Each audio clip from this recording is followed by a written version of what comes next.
Hello everyone, very good morning. 27 अगस्त के current affairs at one place programme में आप सभी लोगों का बहुत बहुत स्वागत है। इसमें आज हम लोग बात करने वाले हैं सभी इंपॉर्टेंट इन सोर्सेज से कलेक्ट किए गए सभी इंपॉर्टेंट टॉपिक्स, जिनको मैं बहुत सिंपल तरीके से आप लोगों के साथ में डिस्कस करूंगा, चाहे वो आपका एग्जाम आईएएस का हो या पीसीएस का हो या किसी अदर एग्जाम्स का क्यों ना हो। इन सभी के लिए मैं इसमें आपके सभी इंपॉर्टेंट चीजों को कवर करने वाला हूं और आज कई सारे इंपॉर्टेंट टॉपिक भी मैं कवर करूंगा। इसमें एक चीज और ध्यान रखिएगा, जैसा कि मैंने आपको बताया कि इसमें हम लोगों ने एक मेंस के लिए एक मल्टीपल एंगल से एक टॉपिक मैंने डिस्कस करने का प्रयास किया है, जिससे कि आप लोगों को एक मेंस की अप्रोच भी मिलती रहे और 2027-28 के लिए टारगेटेड हमारी तैयारी भी होती रहे। तो चलिए बिना समय गवाए इसको हम लोग स्टार्ट करते हैं। और एक चीज ध्यान रखिएगा, आप लोगों को जिन लोगों ने अभी तक चैनल को सब्सक्राइब नहीं किया है वो सब्सक्राइब कर लें और साथ के साथ लाइक और शेयर जरूर कर दीजिए अगर क्लास पसंद आती है तो। अगर आप 2027-28 को फोकस कर रहे हैं तो इसके नोट्स बनाते रहिएगा, प्रॉपर तरीके से इसके नोट्स बनाइए।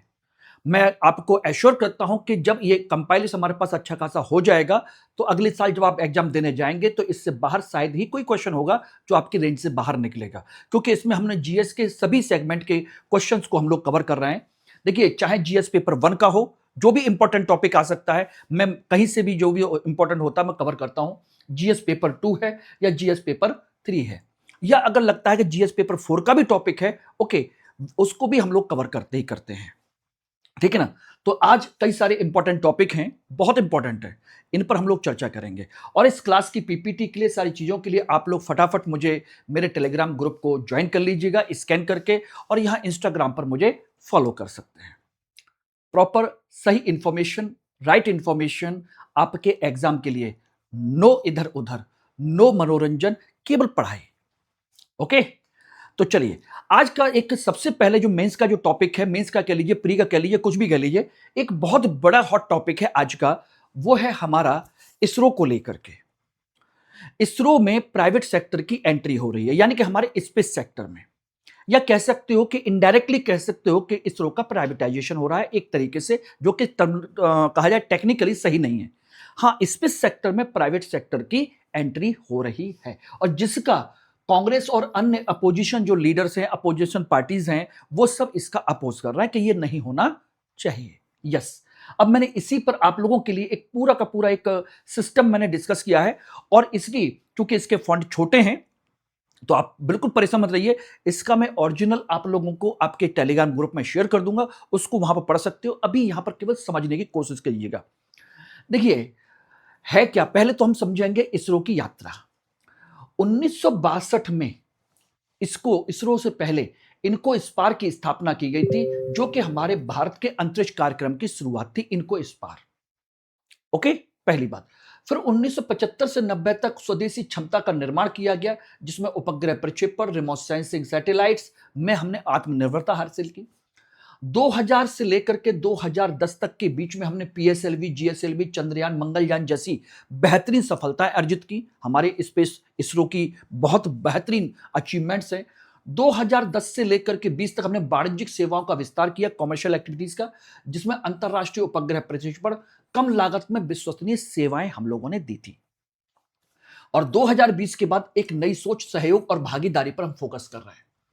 निजी क्षेत्र की भागीदारी से अंतरिक्ष अर्थव्यवस्था को एक नई गति मिल सकती है, यह बात कही जा रही है। यह आपको समझ लेना चाहिए कि अब इससे अकेला नहीं है, बल्कि मजबूत पारिस्थितिकी तंत्र के साथ भविष्य की ओर है, यानी कि इसरो। अब इसके साथ में कुछ और भी चीजें हैं। बात यह आती है कि आखिर अब इसको हम प्राइवेट सेक्टर की ओर मूव क्यों कर रहे हैं, किस तरीके से मूव कर रहे हैं, क्या इसके फायदे होंगे, क्या नुकसान होंगे। तो देखिए, निजी क्षेत्र क्यों जरूरी है। देखिए, इस बात तो बिल्कुल सही है कि नासा भी इस तरह का प्रयोग कर चुका है, स्पेस एक्स जैसी कंपनी को, चाइना भी कर चुका है, प्राइवेट कंपनियों को लेकर आगे आ रहा है। तो क्या हमें भी करना चाहिए, क्यों जरूरी है। बढ़ती अंतरिक्ष व्यवस्था, भारत का स्पेस सेक्टर 2025 में $44 बिलियन तक पहुंचने का अनुमान था। 2025 में क्षमता और गति में वृद्धि, निजी क्षेत्र की तकनीकी नवाचार उत्पादन क्षमता को बढ़ाने में सहायक होगा। भाई, उसके पास पैसा भी है, इन्वेस्टमेंट भी है, स्पेशलाइजेशन भी, और भी कई सारी चीजें हो सकती हैं। वैश्विक प्रतिस्पर्धा, स्पेस एक्स, ब्लू ओरिजिन जैसी कंपनियों के दौर में भारत को तेज और किफायती होना होगा, और इसलिए हमें प्राइवेट सेक्टर की जरूरत पड़ेगी। रोजगार और निवेश, इससे क्या होगा, नए स्टार्टअप, एमएसएमई और उद्योगों के लिए अवसर और निवेश के आकर्षण खुलेंगे। भाई जितनी कंपनियां बनेंगी उतने ज्यादा इंजीनियरों की, साइंटिस्टों की जरूरत पड़ेगी, तो वहां पर उनको लगाया जा सकता है। अदरवाइज इसरो में कितनी कैपेबिलिटी होगी, कितने लोगों को रखा जाएगा। तो ये भी है। ज्ञान का साझा वितरण, सरकार और निजी क्षेत्र मिलकर के रिस्क और लागत दोनों को मिलकर के कॉपरेट कर सकते हैं, बेहतर तरीके से साझा कर सकते हैं। तो ये क्यों जरूरी है, ये 5 पॉइंट आपके सामने है। इनको बस लिखना है कि हमें इसके 5 फायदे बता दीजिए। ये रहा। इसरो कैसे निजी क्षेत्र के लिए खुल रहा है। देखिए, सबसे पहले 2019 में एक कंसेप्ट आया था, इन स्पेस। भारत की भारतीय राष्ट्रीय अंतरिक्ष संवर्धन एवं प्राधिकरण केंद्र है स्पेस। ये निजी कंपनियों को सुविधा और मार्गदर्शन के लिए बनाया गया था, इन स्पेस, 2019 में। नीतिगत सुधार, 2020 में स्पेस सेक्टर रिफॉर्म नीति लागू की गई, जिससे अनुमति प्रक्रिया सरल, पारदर्शी और समयबद्ध होती चली गई। और अभी आपने रिसेंटली देखा होगा कि हमारे प्राइवेट सेक्टर के कई सारे लॉन्च भी बड़े अच्छे तरीके से हुए हैं। विक्रम उनमें से एक है। ओके। टेक्नोलॉजी ट्रांसफर, चयनित प्रौद्योगिकी का उद्योगों और स्टार्टअप को हस्तांतरण किया जाएगा, यानी कि इसरो अपनी कुछ चयनित जो प्रौद्योगिकी है उनको ट्रांसफर करेगा। भाई इस तरीके से आप इसको आगे लेके जा सकते हो। अनुमति और हस्तांतरण, इसरो की सुविधाओं का उपयोग, डाटा एक्सेस और परीक्षण की सुविधाएं इनको मिल सकती हैं, ये भी इसरो देगा। पब्लिक प्राइवेट पार्टनरशिप, मानव अंतरिक्ष उड़ान, लॉन्च व्हीकल, उपग्रह, ग्राउंड सिस्टम आदि में उनका सहयोग मिल सकता है। ये एक कंसेप्ट है कि उनसे हम सहयोग लेंगे या उनको दे सकते हैं। अब इसके और क्या क्या चीजें हैं, प्रमुख पहल क्या है, SSLV, small satellite launch vehicle, छोटे उपग्रहों के लिए निजी उद्योगों की भागीदारी होगी। अब छोटे जो लॉन्च व्हीकल हैं वो वही करेंगे। NSIL के साथ वाणिज्यिक विस्तार, निजी कंपनियों के साथ वैश्विक बाजार में प्रतिस्पर्धा करनी है तो मैं NSIL के साथ आना पड़ेगा। चयनित सिस्टम और सब सिस्टम में निजी भागीदारी, जैसे मानव अंतरिक्ष मिशन यानी गगनयान जैसे मिशन हैं, उनमें उनका सपोर्ट लिया जा सकता है। यह है।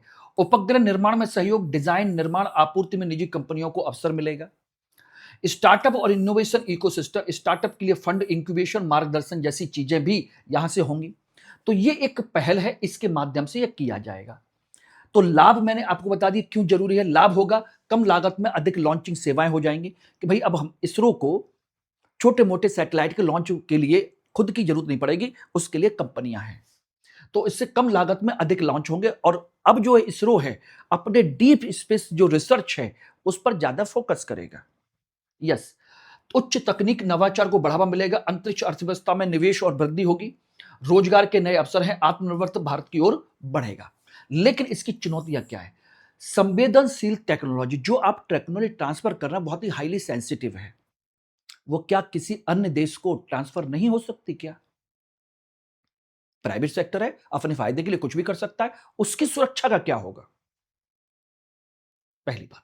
दूसरा, नियमन और मानकीकरण, रेगुलेशन, और उसका जो स्टैंडर्डाइजेशन है वो उसको कैसे मेंटेन करोगे कि वो किस चीज को कैसे कर रहा है, किस तरीके से कर रहा है। निजी कंपनियों की वित्तीय क्षमता, भाई उन प्राइवेट सेक्टर की कितनी फाइनेंशियल कैपेबिलिटी है ये भी देखना पड़ेगा, है कि नहीं है।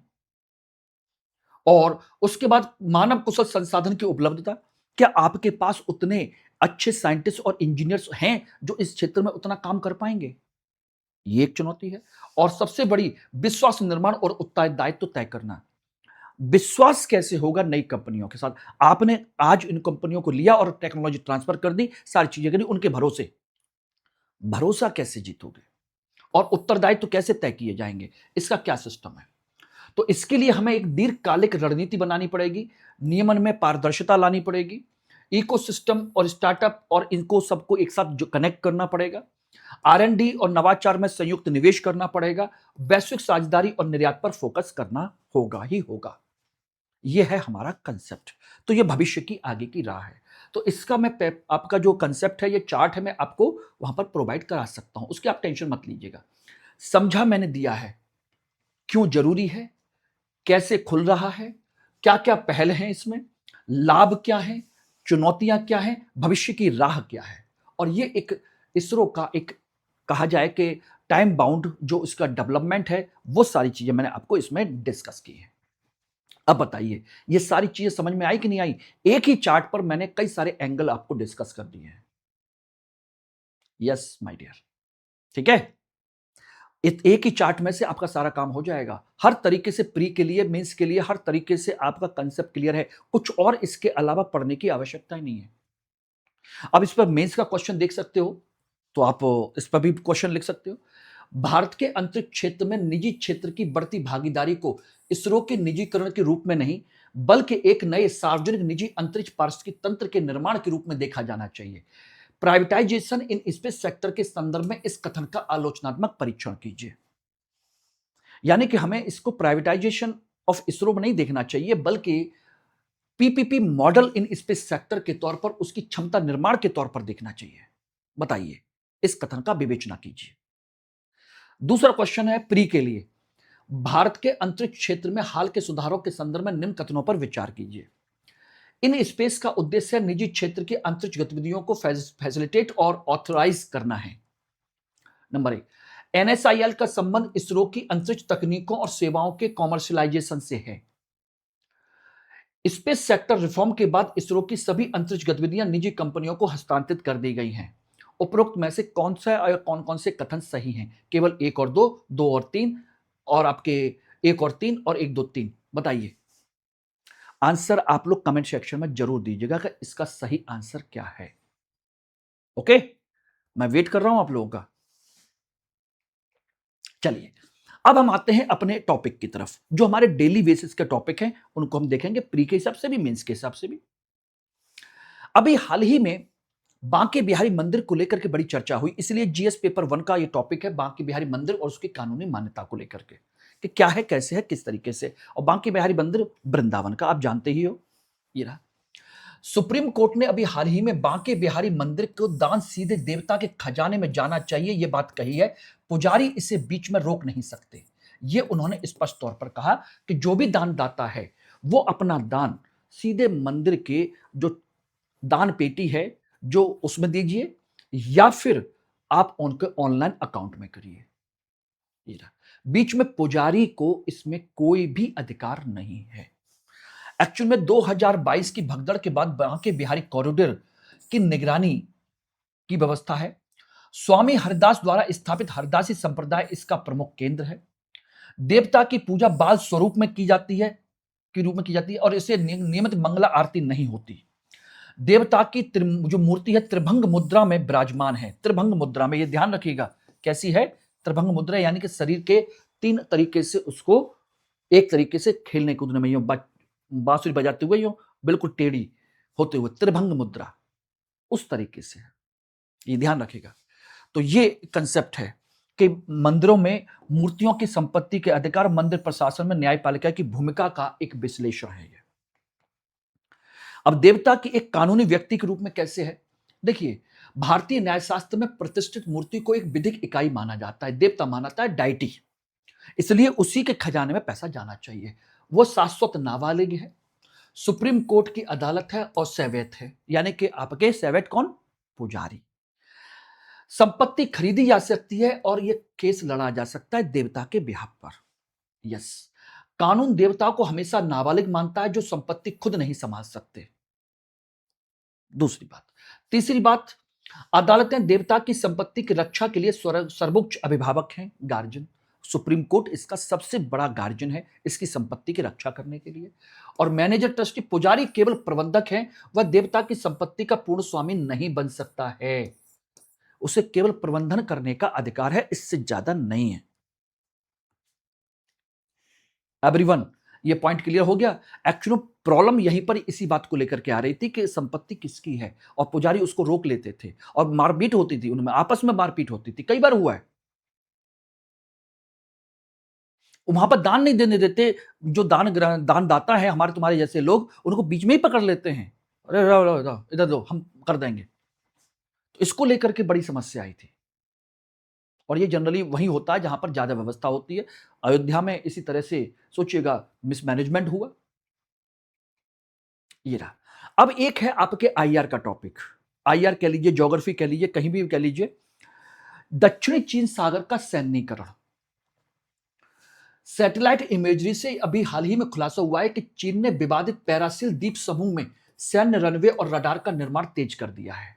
पैरासिल द्वीप समूह दक्षिणी चीन सागर में, ये रहा। ये रहा। यहां पर उसने क्या किया है, अपने रनवे, सैन्य रनवे और रडार का निर्माण तेज कर दिया, यानी कि वहां पर वो सैन्य फ्लीट बहुत तेजी से बढ़ा रहा है। चीन ने एंटोलीफ रीप पर, जो एंटोलीफ रीप है ऑलरेडी, ये रहा, उस पर रनवे और यांगोंग द्वीप पर अर्ली वार्निंग रडार बनाया, ये रहा। यहां पर अर्ली वार्निंग रडार है और यहां पर रनवे बनाया, ठीक है ना। अब ताइवान के पास A2 और AD, एंटी एक्सिस और एरिया डैनियल मजबूत करना है, जिससे कि वो ताइवान को वो घेर सके। ये रहा चाइना, और ये है ताइवान, जिसे हम क्या कहते हैं, फार्मोसा आइलैंड। उसको कंट्रोल करने के लिए ये उसकी व्यवस्था है। चीन 9 डैश लाइन के जरिए सागर के 90% हिस्से पर दावा करता है। 9 डैश लाइन, ये बोले ये रही, ये जो लाल लाल लाल लाल लाल जो लाइन है, ये रहा, ये 9 डैश लाइन, ये कहता है कि ये सब मेरी है और इस पर मेरा अधिकार है। ये उससे हो सकता है आपसे पूछ लिया जाए कि 9 डैश लाइन क्या है। भारत का 55% से अधिक समुद्री व्यापार इसी मार्ग से होता है, यहीं से होते हुए जाता है, मलेशिया वाली से, यहां से होते हुए आपका जापान वातावरण के लिए क्षेत्र में यहीं से निकलता है, और यहां पर चाइना का कब्जा है। इनडायरेक्टली वो कब्जा करने की कोशिश कर रहा है, उसका सैन्यीकरण कर रहा है, इसीलिए ये सबसे बड़ा मुद्दा बन जाता है। इसलिए ध्यान रहना चाहिए, इसमें आपकी जो 3-4 चीजें हैं, एंटोलीफ रीप, यागोंग द्वीप, ठीक है ना, ये ध्यान रखिएगा, और पैरासिल द्वीप, इन तीनों चारों आइलैंड्स को प्रॉपर तरीके से ध्यान रखिए। हो सकता है 1, 2, 3, 4 बोले कि सही क्रम बता दीजिए कौन कौन सा है, हो सकता है यही दे दिया जाए, मैप का फोटो लगा करके आपको दे दी जाए कि इनके सही नाम लिख दीजिए कौन कौन से हैं, या सबसे उत्तरी कौन सा है, सबसे दक्षिणी कौन सा है। एक है आपका स्प्रॉटली आइलैंड, ये भी हो सकता है। ओके, अब समुद्री क्षेत्रों पर अनक्लॉज का नियम क्या है, अनक्लॉज 1982 यूएन क्लॉज जो है, विभिन्न समुद्री आकृतियां जो मरीन फीचर होते हैं उनके अलग अलग कानूनी अधिकार तय करता है। सामान्य तौर पर 200 नॉटिकल माइल का कंसेप्ट होता है, जिसे हम एक्सक्लूसिव इकोनॉमिक जोन कहते हैं, कि यहां से ये आपका देश है, यहां से 200 नॉटिकल माइल तक आपका क्षेत्र है, और उसके आगे 500 मीटर आपका सेफ्टी जोन माना जाता है। अगर यहां पर ये रहा आपका, ये कोई बिल्डिंग है तो द्वीप जो है प्राकृतिक भूमि, मानव जमीन समर्थन है, उसका 200 नॉटिकल माइल इसका क्षेत्र मिल जाता है उसको द्वीप के आसपास से। अगर कोई चट्टान है, मानव जनित समर्थन नहीं है, तो केवल 12 नॉटिकल माइल क्षेत्र है, समुद्र है, ईजेड नहीं माना जाएगा, ये रहा, ये टेरिटोरियल क्षेत्र माना जाएगा इसका। अगर आपका आइलैंड है तो 200 नॉटिकल माइल क्षेत्र मिल जाएगा आपको। तो ज्यादा ज्यादा द्वीपों पर कब्जा करने का मतलब होता है कि उसके 200 नॉटिकल माइल की रेंज उसको मिल जाएगी। अगर लो टाइड एलिवेशन है इस तरह का, ये रहा, केवल निम्न ज्वार में दिखता है, अपना कोई समुद्री क्षेत्र नहीं होता, इसका कोई समुद्री क्षेत्र नहीं है, और कृत्रिम द्वीप है, मानव निर्मित संरचना है, तब केवल 500 मीटर का सेफ्टी जोन मिलता है, इसका कोई ईजेड नहीं होता। तो ये सारे के सारे आपके इकोनॉमिक जोन और का कंसेप्ट है, वो मैंने चारों आपको बता दिए हैं। द्वीप से 200, चट्टान है तो 12, अगर लो टाइड कंसेप्ट है तो उसका कोई समुद्री क्षेत्र नहीं है, आपका बना हुआ है तो 500 मीटर, यानी आधा किलोमीटर की रेंज आपकी सेफ्टी के लिए है, वो रहा। ये अगर आपने बनाया है तो ये दोनों पॉइंट आपको क्लियर हो गए, दक्षिणी चीन सागर वाला भी और ये पॉइंट भी। अनन्य आर्थिक क्षेत्र मतलब समझ रहे हो, जहां पर आप अपनी कोई भी आर्थिक गतिविधि कर सकते हो, मछली पकड़ने से लेकर के, डीप समुद्री रिसर्च से लेकर के, ऑयल एक्सप्लोरेशन से लेकर के, आपके एनर्जी डेवलपमेंट के लिए कुछ भी आप कर सकते हो, ये आपका क्षेत्र है। आप एक तरीके से कह सकते हो ये आपकी समुद्री सीमा है। ओके, अब आ जाइए, ये है आपका जीएस पेपर 3 का टॉपिक है, ब्रेन ऑर्गेनाइड्स और स्टेम सेल। ये देखिए, ये ब्रेन की एक तरीके से तिल के बीज के बराबर का एक कंसेप्ट है। ये रहा। चर्चा में क्यों है, हार्वर्ड के शोधकर्ताओं ने लैब में मानव विकसित मानव ब्रेन ऑर्गेनाइड्स को 5 से 7 वर्षों तक जीवित रख करके एक नया ग्लोबल रिकॉर्ड बनाया है। मानव का ब्रेन ऑर्गेनाइड्स, सोचिए लैब में विकसित, और वो भी क्या है आपका एक तरीके से नर्वस जो है, ये लैब में बनाया गया, नेचुरल नहीं है, और 7 वर्षों तक लगातार इसको जीवित रखा है उसको। ब्रेन ऑर्गेनाइड्स क्या होते हैं, लैब में विकसित 3D न्यूरल मॉडल है, जो मस्तिष्क के विकास की बिल्कुल नकल करता है, जैसे मस्तिष्क में होता है वैसे ही ये काम करता है। ये मानव मस्तिष्क के जैविक विकास और समय रेखा का सटीक अनुपालन करते हैं। यस, कि मानव मस्तिष्क का विकास कैसे होता है, किस तरीके से होता है, पूरी बताता है। ऑर्गेनॉइड्स में कोई चेतना या सोचने की क्षमता नहीं होती, यानी कि ये केवल जिंदा रहता है, लेकिन इसकी मेमोरी पावर या इसकी सोचने की क्षमता जो होती है वो बिल्कुल जीरो होती है। अल्जाइमर और ऑटिज्म जैसी बीमारियों के अध्ययन में ये सहायक है। 1, 2, 3 और 4, ये ध्यान रखिएगा, 4-5 पॉइंट। बायोटेक्नोलॉजी और न्यूरो डिजेनरेटिव जो बीमारियां होती हैं उनके लिए बड़ा इंपॉर्टेंट है। अब इसके की पॉइंट क्या है इसको आप समझिएगा। देखिए, स्टेम सेल क्या होती है? स्टेम सेल होती है ऐसी सेल जिससे दूसरी कोशिकाएं और जन्म लेती हैं, तना कोशिकाएं कहते हैं। वयस्क स्किन सेल जैसे ये रही, शरीर की अविकसित कोशिकाएं होती हैं जो किसी भी विशेष अंग में बदल सकती हैं, ये रही। अब सोचिएगा, ये आपकी एडल्ट स्किन सेल है। इससे आपने यामागाना का फैक्टर विशेष जीन 2006 में, जिससे आईपीसीएस इंड्यूस प्लूरिपोटेंट स्टेम सेल है, ये रही, वयस्क कोशिकाओं को रिप्रोग्रामिंग करके वापस भ्रूण जैसी अवस्था में लाना आईपीएससी कहलाता है। ये रहा, वापस भ्रूण अवस्था में लेकर के आए उसको, यानी कोशिका यहां से ली और उसको हमने डेवलप किया, डेवलप करने के बाद उसको भ्रूण अवस्था में वापस लेके आए, जहां से वो फिर और नई जनरेट करेगा, बिल्कुल, जिसे हम कहते हैं भ्रूण यानी एम्ब्रियो स्टेज में। फिर कंडीशन क्या आती है? ब्रेन ऑर्गेनाइड। भ्रूण जो है उसको नष्ट कर दिया जाके बिना अंगों को सुरक्षित विकास किया जाता है। इसमें भ्रूण को बगैर नष्ट किए हम उसके विभिन्न अंगों को सुरक्षित विकास कर सकते हैं इसके माध्यम से 3D लैब कल्चर के थ्रू। स्टेम सेल जनरली वही होती है जिससे हम शरीर के किसी भी अंग का निर्माण कर सकते हैं, क्योंकि अल्टीमेट भ्रूण जब होता है, जायगोट बनता है, मेल फीमेल के स्पर्म से क्या बनता है? जायगोट, जो प्रॉपर तरीके से भ्रूण बनता है। उस अवस्था में क्या होता है? उससे हमारे शरीर का कोई भी अंग बन सकता है, क्योंकि उसी से बनता ही है। इसलिए जब एक वयस्क स्किन सेल लेते हैं, उससे भ्रूण अवस्था बनाने की कोशिश करते हैं लैब में।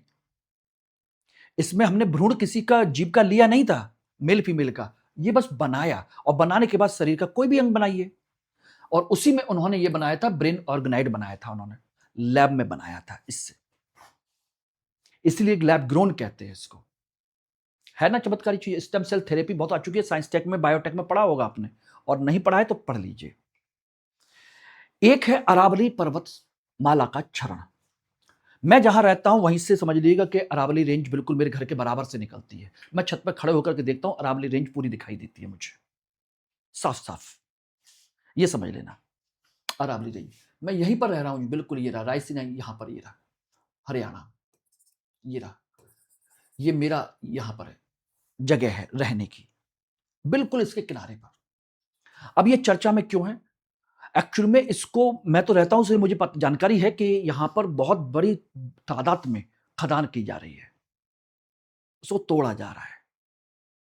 एक तो ये है। फिर कंडीशन ये आई कि कोर्ट ने उसकी कुछ लेवल को लेकर के कुछ उसका जो रेंज जो है वो डिस्कस किया कि भाई इतने को हम पठार कहेंगे, इतने को पहाड़ी कहेंगे, इसको ये कहेंगे, इसको ये कहेंगे। और उस कंडीशन में जब डेफिनेशन निकल के आई, तो हर चीज का आप क्या कर सकते हो? खुदाई कर सकते हो एक तरीके से। तब लोगों ने इसका विरोध किया, मैटर कोर्ट में पहुंचा, बड़े स्तर पर पहुंचा।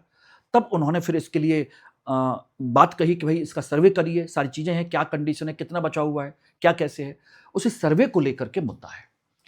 पर्यावरणविदों ने सुप्रीम कोर्ट द्वारा गठित हाई पावर्ड कमेटी की आलोचना की है, क्योंकि इस रिपोर्ट में अरावली के निचले इलाकों की अनदेखी की गई है। जो निचले इलाके हैं, एक तो प्रॉपर तरीके से सर्वे नहीं किया गया, और जो किया गया है उसमें जो लोअर एरिया है उसको बिल्कुल अनदेखा कर दिया गया। क्यों? अरे उसी को तो काट रहे हैं भाई, उसी को तो काट काट के शहर बसाया जा रहा है, सारी जंगल खत्म किया जा रहा है, पहाड़ी खत्म की जा रही है, मैं तो रोज देखता हूं। यह भारत की सबसे पुरानी पर्वत श्रृंखला है। कौन सी है? प्री कैम्ब्रियन एरा की सबसे पुरानी, भारत का सबसे पुराना पठार कौन सा, वो एरिया कौन सा, हिल कौन सी है? अरावली रेंज, हिमालय से भी पुरानी है। अपर्दन के कारण यह अवशिष्ट पर्वत बन करके रह गया है, इसका इरोजन हो रहा है, अवशिष्ट पर्वत रह गया, धीरे धीरे खत्म हो रहा है। गुजरात से शुरू होकर यह राजस्थान, हरियाणा होते हुए दिल्ली तक पहुंचता है। लगभग 800 किलोमीटर की रेंज है इसकी। अवैध खनन, क्वार्टजाइट माइनिंग से इसका इकोसिस्टम नष्ट हो रहा है, यही है कंसेप्ट। यहां से शुरू होता है और दिल्ली तक जाती है पूरी रेंज। अरावली, अरावली उत्तर पश्चिम भारत के लिए जलवायु की ढाल और जीवन रेखा है। थार मरुस्थल की गर्म हवाएं इसको रोक देती हैं। ये रही, ये जो है उसकी गर्म हवा को रोक देता है। जिस दिन ये टूटेगा उस दिन थार का रेगिस्तान का पूरा धूल मिट्टी आपके शहर के अंदर घुस जाएगा और ये सब खत्म हो जाएगा। खनन के कारण 12 से अधिक गैप बन चुके हैं खनन की वजह से, और इसी वजह से दिल्ली में डस्ट वस्ट आए दिन बनी रहती है। दिल्ली, गुड़गांव, नोएडा, इस पर पूरी डस्ट बनी रहती है, और सिंध गंगा के उपजाऊ मैदान क्या हो रहे हैं, ये सब बेकार हो जाएंगे आने वाले समय में। ये है, और यही जो पहाड़ियां हैं ये ग्राउंड वाटर का रिचार्ज भी करती हैं। लेकिन जब 12 गैप बन चुके हैं तो धूल मिट्टी भी आती है। मैं देखता हूं गर्मियों के दिनों में आए दिन इतनी भयंकर आंधी तूफान आते हैं कि सोच के दंग रह जाते हैं कि इतनी धूल आ कहां से रही है। और वो धूल कौन सी है? वही चट्टानों वाली धूल मिट्टी। चलिए, अब अगला टॉपिक है यूएनसीईआरडी। एनसीईआरटी नहीं, यूएनसीईआरडी और मानवाधिकार रिपोर्टिंग। और एक चीज और ध्यान रखिएगा, अगर आप लोगों को क्लास समझ में आ रही है तो कमेंट सेक्शन में बताते रहिएगा क्लास अच्छी है नहीं है, क्या नहीं है, समझ में आ रहा है।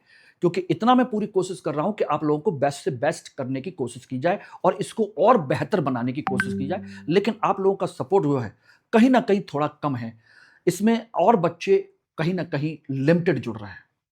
एक चीज बताइए यार, आप द हिंदू की अलग क्लास करते हैं, इंडियन एक्सप्रेस की अलग क्लास करते हैं, मैगजीन अलग पढ़ते हैं, बात समझना, न्यूज़पेपर अलग पढ़ते हैं, फिर करंट अफेयर की क्लास अलग करने जाते हैं।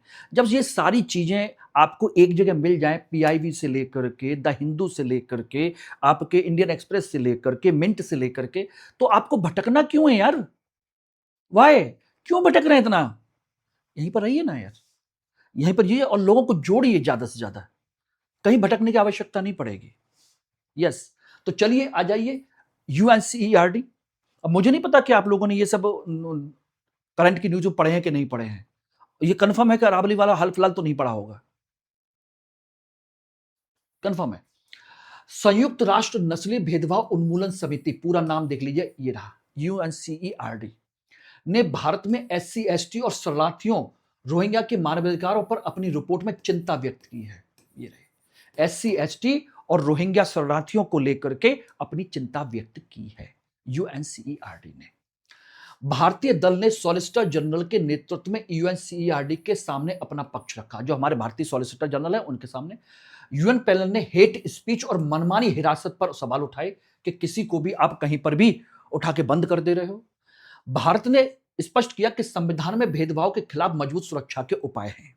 ये भारत ने अपना पक्ष रखा है, और यह भी बताया कि भारत ने जाति को नस्ल मानने से साफ इनकार किया। हमारे यहां जाति व्यवस्था, नस्ल हम नहीं मानते, हमारे कास्टिज्म है, लेकिन नस्ल में हम विश्वास नहीं करते कि जाति ही नस्ल है, ऐसा नहीं है। तो ये बात हमने रखी है उनकी तरफ से, इसीलिए ये चर्चा में आया। अब यूएनसीईआरडी और सारी चीजें देखेंगे। यूएन की आईसीईआरडी, यूएन नस्लवाद को एक जीव विज्ञान और जन्म से जोड़ता है। भारत का कानूनी रुख, जाति क्या है? भारत के अनुसार जाति एक सामाजिक सांस्कृतिक व्यवस्था जो यूएन की संधि के दायरे से बाहर है। Yes, caste is not equal to race. शरणार्थी, 1951 में यूएन रिफ्यूजी कन्वेंशन का दायित्व आपके यूएन पर है। सुरक्षा चिंताओं के कारण भारत इस कन्वेंशन का हस्ताक्षर करता नहीं है, लेकिन नॉन रिफॉल्वमेंट सिद्धांत का पालन करता है, यानी कि भारत इसका सदस्य नहीं है। India is not a member of this organisation, इसलिए इसकी कोई भी चीज भारत के लिए बाध्यकारी हो ये जरूरी नहीं है, लेकिन भारत फिर भी इसको मानता है। अब इसके संवैधानिक पहलू क्या है? अनुच्छेद 15 और 17 अस्पृश्यता और जातिगत भेदभाव का अंत की बात करता है। एससी एसटी एक्ट 1989 इसको बनाया गया था किसी प्रकार से। अनुच्छेद 21 सुप्रीम कोर्ट 1996 के अनुसार जीवन का अधिकार विदेशी नागरिकों शरणार्थियों को भी प्राप्त है। जीवन का right to life and personal liberty, ये इसमें दिया गया है। तो किसी को भी अधिकार है। हमारे यहां नागरिकों को कुछ अधिकार दिए गए हैं, नागरिकों के साथ साथ विदेशियों को भी कुछ अधिकार दिए गए हैं, जिनमें जीवन का अधिकार भी है। तो हम ऐसे कंडीशन में उनको मरने के लिए नहीं छोड़ सकते, ना उनको मरने के लिए कह सकते। हम उनके जीवन की रक्षा के उपाय कर रहे हैं। यह भारत ने अपना पक्ष रखा है, इसलिए चर्चा में आया यूएनसीईआरडी क्या है, कैसे है, किस तरीके से, उसका काम क्या है। ओके, चलिए एक और इंपॉर्टेंट टॉपिक है, वो है आवश्यक धार्मिक प्रथाएं, एसेंशियल रिलीजियस प्रैक्टिसेस और यूनिफॉर्म। अब ये कंसेप्ट क्या है, जो मैंने एक शॉर्ट बनाया था, आपको पता होना चाहिए। ये कंसेप्ट है आपका, एक छात्रा है, उसके द्वारा हिजाब पहनने को लेकर के। यस, इलाहाबाद हाईकोर्ट ने फैसला सुनाया कि स्कूलों में हिजाब पहनना इस्लाम में आवश्यक धार्मिक प्रथा नहीं है। यस, छात्रा ने स्कूल यूनिफॉर्म के साथ हिजाब पहनने की अनुमति मांगी थी। स्कूल ने मना किया, मामला कोर्ट में गया। कोर्ट ने कहा कि स्कूल का भेदभाव रहित यूनिफॉर्म नियम शैक्षणिक अनुशासन का हिस्सा है, कि भाई सबको एक जैसे कपड़े पहनने, हम किसी को विशेष कपड़ों के साथ नहीं देख सकते, क्योंकि सबके लिए एक जैसा व्यवस्था है। याचिकाकर्ता साबित नहीं कर पाया कि हिजाब के बिना इस्लाम का मूल स्वरूप बदल जाएगा। उन्होंने ऐसा कोई प्रूफ नहीं दे पाए कि हम हिजाब नहीं पहनेंगे तो इस्लाम का पालन नहीं हो पाएगा। ऐसा कोई कंसेप्ट है ही नहीं। कर्नाटक हाईकोर्ट ने 2022 में बॉम्बे हाईकोर्ट के पूर्व फैसलों के अनुरूप है। पहले भी इस तरह के फैसले आए हैं, कर्नाटक का भी और बॉम्बे हाईकोर्ट का भी, अब इलाहाबाद हाईकोर्ट का है। तो यहां पर अनुच्छेद 25 धार्मिक स्वतंत्रता का अधिकार का कंसेप्ट यहां पर आता है, और शैक्षणिक संस्थानों के प्रबंधन को लेकर के भी ये रहा। इसमें कहा गया है कि देखिए, धार्मिक स्वतंत्रता असीमित नहीं है, यह संस्थागत नियमों और सार्वजनिक व्यवस्था के अधीन है। अगर सार्वजनिक व्यवस्था है, नैतिकता है, स्वास्थ्य है, अन्य मौलिक अधिकार हैं, तो उस तरीके से अनुच्छेद 25 आपको कुछ हद तक प्रोटेक्शन दे सकता है, और उसको हम रोक सकते हैं। तो यही है कंसेप्ट। ईआरपी सिद्धांत का कंसेप्ट आया कैसे? ईआरपी सिद्धांत का देखिए, सुरूर मुत्तु टेस्ट 1954, संविधान केवल उन प्रथाओं की रक्षा करता है जो धर्म का अभिन्न और आवश्यक अंग है, उसमें हिजाब नहीं आता। उस कंसेप्ट में वो रोकेगा। ये रहा। आस्था में बदलाव टेस्ट, यदि किसी प्रथा के बिना धर्म का मूल स्वरूप नष्ट हो जाता है तो उसे आवश्यक माना जाएगा, हिजाब उसमें नहीं आता। संस्थागत अधिकार, स्कूलों का यूनिफॉर्म कोड समानता और सकारात्मक धर्मनिरपेक्षता को बढ़ावा देता है, जहां राज्य सामाजिक सुधार के लिए हस्तक्षेप कर सकता है, कि भाई सबके लिए बराबर है, कोई ऊपर नहीं है, कोई नीचे नहीं है, सबके लिए है। वरना सब एक से एक पैसे वाले, एक से एक गरीब भी हैं। तो ऐसी कंडीशन में अगर अपन अपने हिसाब से कपड़े पहन के आएंगे तो गरीब तो अच्छे कपड़े कभी पहन ही नहीं पाएगा, हमेशा हीन भावना रहेगी। इसलिए सबके लिए एक जैसा यूनिवर्सल ड्रेस कोड। ये रहा। एक और इंपॉर्टेंट टॉपिक है जिसको हम सब लोगों को जानना चाहिए, ध्यान रखना, अमेरिकी सेकेंडरी सेक्शंस। अमेरिकी सेकेंडरी सेंसस, ये सेंक्शंस क्या क्या है? एक्चुअली में मैं बताऊं, हुआ क्या है कि अमेरिका ने ऑपरेशन इकोनॉमिक आउटकास्ट के तहत ईरानी पेट्रोलियम उत्पादों का व्यापार करने के लिए 4 भारतीय कंपनियों पर सेकेंडरी सैंक्शंस लगा दिए हैं। एक तरीके से रोक लगा दी है 4 भारतीय कंपनियों पर। यह प्रतिबंध यूएस ट्रेजरी के OFAC, office of foreign asset control द्वारा लगाए गए हैं। कंपनियों को SDN specially designated national list में डाल दिया गया है। ये रहे नंबर 2। उद्देश्य क्या है? गैर अमेरिकी कंपनियों को ईरान के साथ पेट्रोकेमिकल व्यापार से रोकना। जो अमेरिका की नहीं है, बाहर की हैं, उनको ईरान के साथ किसी प्रकार का पेट्रोलियम व्यापार ना करने दिया जाए। काटसा 2017 के तहत तीसरे देश की कंपनियों को भी दंडित किया जा सकता है, जिससे अमेरिका ने किया है। 4 कंपनियों को जो ईरान से पेट्रोलियम प्रोडक्ट और पेट्रोलियम जो सारी चीजें हैं उनको खरीद रही थी, उनको उन्होंने प्रतिबंध कर दिया, सैंक्शंस लगा दिए। ये एक तरीके से एक तरफा अमेरिका प्रतिबंध है, विश्व वित्तीय प्रणाली पर अपने डॉलर वर्चस्व का उपयोग करता है। प्राथमिक प्रतिबंध क्या है? जब अमेरिका या कोई देश केवल अपने ही नागरिकों कंपनियों को टारगेट देश से व्यापार करने से रोकता है, जिसमें भारत में नहीं आएगा, भारत इसमें नहीं आता, ठीक है ना, कि भारत अपने नागरिकों कंपनियों को, भाई अपने देश की किसी कंपनी को भारत के साथ व्यापार करने से रोकता है, इसको कहते हैं हम प्राइमरी सैंक्शंस। सेकेंडरी सैंक्शंस होते हैं जब तीसरे देश पर दंड लगाए। अमेरिका किसी तीसरे देश जैसे भारत की कंपनी को टारगेट देश से व्यापार करने पर ग्लोबल डॉलर सिस्टम से बाहर कर देता है। वो भारत में प्रतिबंध लगाता है कि भारत की कोई कंपनी ईरान से व्यापार नहीं करेगी, करेगी तो उस पर सैंक्शंस लगा दिए जाएंगे। ये है सेकेंडरी सैंक्शंस। भारत कहता है कि इस मामले में भारत का कहना क्या है कि भारत केवल यूएन सुरक्षा परिषद द्वारा लगाए गए बहुपक्षीय प्रतिबंध को मानता है। भारत अमेरिका के एक तरफा प्रतिबंधों को कानूनी मान्यता नहीं देता, लेकिन व्यवहारिक प्रभाव क्या है? डर के कारण भारतीय बैंक डॉलर नेटवर्क से कटने से बचने के लिए इनका पालन करता है। ये समस्या है कि उनके डॉलर की जो व्यवस्था है, डॉलर नेटवर्क सिस्टम है, स्विफ्ट जिसे कहते हैं, उससे बचने के लिए वो इन सारे नियमों को मान लेता है, लेकिन ऑफिशियली कुछ भी नहीं है। समझ में आ गया ये आपको? नहीं। इन दोनों चीजों पर मैंने शॉर्ट भी बनाए हुए हैं, देख लीजिएगा। एक है पेरियार कुल्लन। आपसे क्वेश्चन पूछा जा सकता है कि पेरियार कुल्लन है क्या? ये बेसिकली पेरियार कुल्लन स्वदेशी पशुधन जैव विविधता के संदर्भ में इंपॉर्टेंट है। ICAR-MBAGR ने केरल की पेरियार गाय, ध्यान रखना, पेरियार गाय जिसे पेरियार कुल्लन कहते हैं, भारत की स्वदेशी मवेशी नस्ल के रूप में आधिकारिक तौर पर पंजीकृत किया है। इंपॉर्टेंट है कि यह भारत की स्वदेशी हमारी मवेशी नस्ल है। बेचूर गाय के बाद केरल की यह केवल दूसरी स्वदेशी नस्ल है जिसे राष्ट्रीय मान्यता प्राप्त हुई है। छोटे आकार की गाय है जो पेरियार नदी के बेसिन और वन किनारों में चरती है। छोटी गाय है, ज्यादा बड़ी नहीं होती। इससे राष्ट्रीय गोकुल मिशन के तहत संरक्षण निधि दी जाएगी जिससे इसका संरक्षण किया जा सके। और NABGR स्वदेशी पशुधन के संरक्षण के लिए भारत की नोडल एजेंसी है। इनमें एक भी पॉइंट ऐसा बता दीजिए बेटा जो आपके एग्जाम के लिए इंपॉर्टेंट ना हो, वो मुझे बता दो कि सर ये इंपॉर्टेंट नहीं है। एक भी पॉइंट बता दीजिए। मैं ऐसी तरह से आपके कलेक्ट करके दे रहा हूं कि आपको कहीं पर भी भटकने की आवश्यकता नहीं होगी। बस इसको कर लीजिए। सोचिए कि महीने में कम से कम आपके 350 टॉपिक कवर होंगे। 300-350। संडे को मैं रिवीजन कराता हूं MCQ के थ्रू। और मेरा एक नया कंसेप्ट और भी है कि कुछ अन्य टॉपिक मिलाकर के मंथ में आपको सारे टॉपिकों का एक डिटेल मटेरियल आपको प्रोवाइड करा दिया जाए, पेपर वाइज। कैसा रहेगा? जिनमें कुछ आपके मेंस के क्वेश्चंस भी हों और कुछ अन्य चीजें भी। कैसा रहेगा? लगभग मेरा टारगेट है कम से कम 400 टॉपिक कवर करने का एक बुकलेट में। आपके महीने के लास्ट में नहीं बल्कि पिछले महीने का, जैसे अगस्त का, सितंबर के फर्स्ट वीक में आपको दे दिया जाए, बेहतरीन रिवीजन के तौर पर।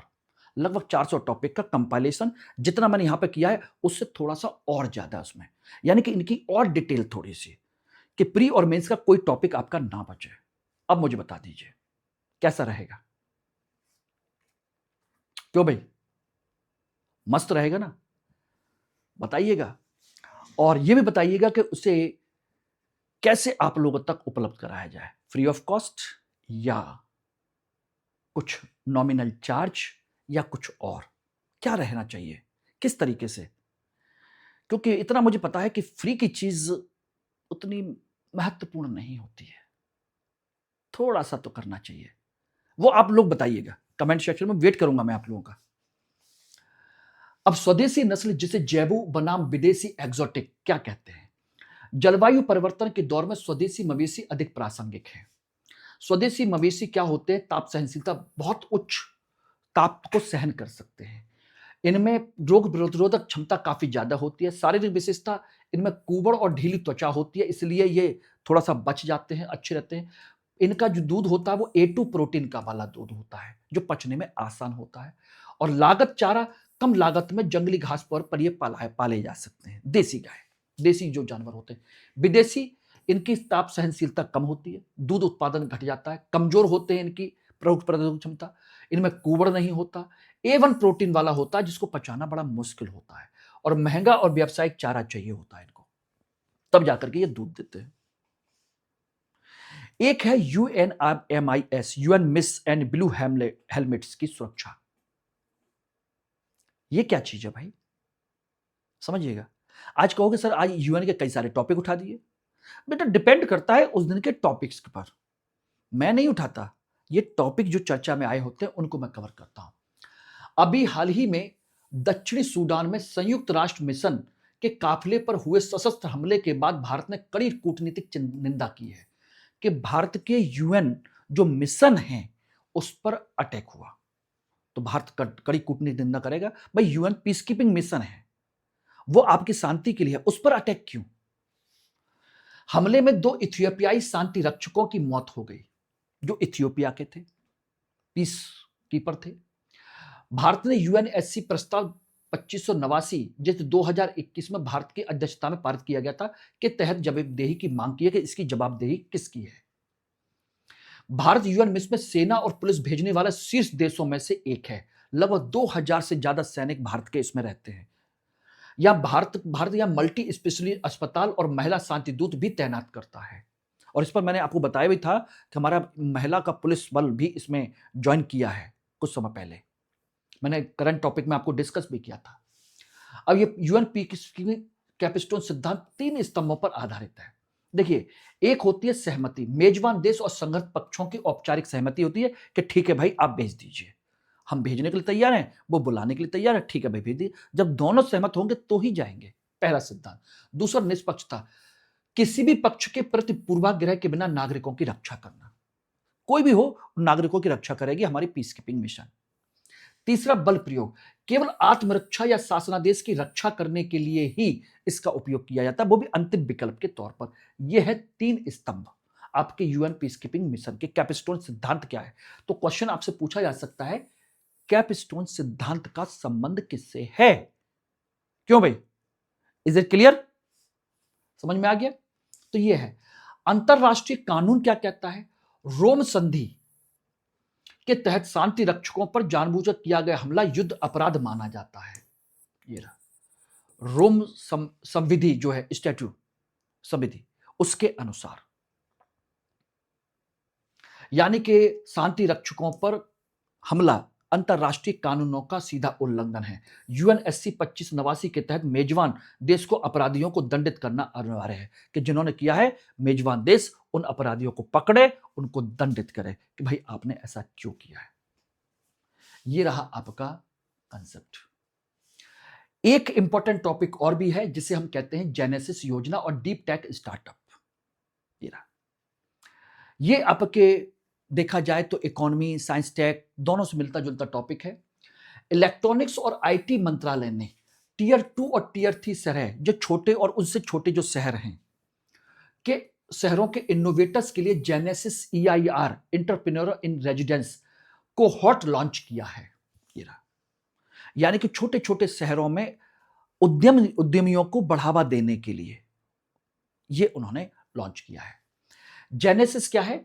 Generation next support for innovative startup. 490 crore रुपए का बजट दिया गया इसके लिए कि भाई नेक्स्ट जेन सपोर्ट आपको दिया जा रहा है, आप स्टार्टअप को आगे बढ़ाइए। इसका उद्देश्य क्या है? भारत के छोटे शहरों में टेक इनोवेशन को बढ़ावा देना और स्टार्टअप इकोसिस्टम का विकेंद्रीकरण करना। यानी कि टेक इनोवेशन, नई नई चीजें और टेक स्टार्टअप इकोसिस्टम को और ज्यादा डेवलप करना। EIR के तहत शुरुआती लैब रिसर्च TRL 1 से 4 को प्रोटोटाइप में बदलने के लिए 10 लाख रुपए का ग्रांट दिया जाएगा। ग्रांट मतलब अनुदान दे दिया, वो वापस नहीं लिया जाएगा। और ministry of IT and electronic startup hub द्वारा संचालित है। ये रहा कुल मिलाकर के। तो ये सपोर्ट किया जा रहा है कि टेक्नोलॉजी स्टार्टअप को छोटे छोटे शहरों में बढ़ावा दिया जाए, यूथ को उससे जोड़ा जाए, उसका बेनिफिट लिया जाए। अब इसमें जो इंपॉर्टेंट चीजें हैं उसको समझ लीजिएगा। सोलो टेक, सरकार डीप टेक को प्राथमिकता दे रही है क्योंकि यह वास्तविक वैज्ञानिक अनुसंधान पर आधारित है। डीप टेक क्या होता है? भारी R&D, इंजीनियरिंग पर निर्भरता, जैसे क्वांटम, AI, सेमीकंडक्टर, इस तरह की चीजें डीप टेक कहलाती हैं। IP और पेटेंट, बौद्धिक संपदा का घनत्व इनका बहुत अधिक होता है, डेंसिटी, यहां पर सबसे ज्यादा काम हो रहा है। लंबी अवधि, विकसित होने में इसको लंबा समय और भारी पूंजी लगती है। तकनीकी जोखिम अधिक है लेकिन सफल होने पर वैश्विक प्रभाव पड़ता है। और जो सोलो टेक होता है, मौजूदा तकनीक का उपयोग करता है, जैसे e-commerce app, food delivery app, ये रहे। इनमें पेटेंट कम होते हैं, मुख्य रूप से मार्केटिंग और ब्रांडिंग पर निर्भर करते हैं। जितनी ब्रांडिंग कर लोगे सारी चीजें आपका काम चल जाएगा। बाजार में जल्दी लॉन्च होते हैं, इनकी कम तकनीकी जोखिम होता है, जल्दी इसका मुनाफा मिलता है। ये रहा कुल मिलाकर के। तो आपका सोलो टेक कंसेप्ट और डीप टेक कंसेप्ट, दोनों का कंसेप्ट मैंने आपको समझा दिया। बस आज के इतने टॉपिक हैं। मैं उम्मीद करूंगा कि आप लोगों को आज की क्लास अच्छी लगी होगी। Thank you very much. और चैनल को सब्सक्राइब करना मत भूलिएगा। लाइक और शेयर तो मैं उम्मीद करूंगा कि अगर क्लास पसंद आए तो कर देना, और दोस्तों तक जितना जल्दी हो सके ज़्यादा से ज़्यादा इसको शेयर करिए दोस्तों, उतना बेहतर होगा।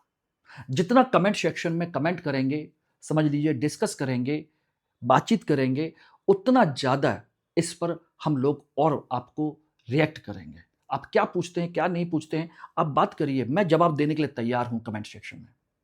आइए सही, आइए डिस्कस करते हैं आप लोगों से, ठीक है? चलिए, thank you very much. Have a nice day.